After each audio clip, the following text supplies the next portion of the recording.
નમસ્કાર, હું છું પ્રિયા અને તમે જોઈ રહ્યા છો જનતા કી જાણકારી ન્યૂઝ।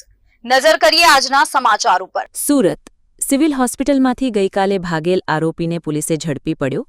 ચોક બજાર અને ખટોદરા પોલીસને મળી સફળતા। શુભમ પોસ્કોના ગુનામાં ધરપકડ કરેલ। સારવાર માટે હોસ્પિટલ લાવતા થયો હતો ફરાર। શુભમ ઉર્ફે ડોન નામનો આરોપી ગઈકાલે થયો હતો ફરાર।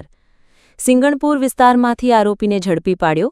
ખટોદરા પોલીસે આરોપીની ધરપકડ કરી વધુ તપાસ શરૂ કરી। રિપોર્ટર સુનિલ ગાંજાવાલા, સુરત।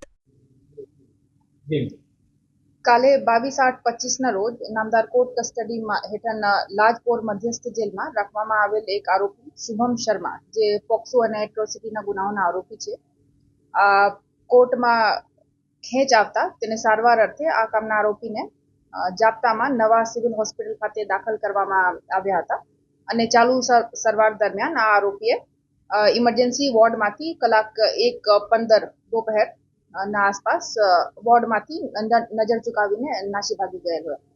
તો આ બાબતની જાણ થતાં જ ખટોદરા પોલીસ સ્ટેશનમાં ભારતીય ન્યાય સંહિતાની કલમ 262ની અંદર તરત જ ગુના દાખલ કરવામાં આવ્યા અને Khatodara police, crime branch, SOG અને ચોક બજારની પોલીસો આ બધા લોકોએ અલગ અલગ ટીમ બનાવી સીસીટીવી તપાસ કરતા અને બધી ટેકનિકલ રીતે તપાસ કરતા આ આરોપીને આજ સિંગપોર 4 રસ્તા ખાતેથી ફરીથી ધરપકડ કરવામાં આવ્યા છે અને પરત જેલમાં મૂકવાની કાર્યવાહી અત્યારે ચાલુ છે।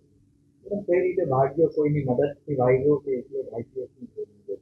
હા, અત્યારે કોઈની મદદથી ભાગ્યો આ તો સ્પષ્ટ નહીં થતા, એવું જ લાગે છે કે એકલો જ ભાગ્યો હતો।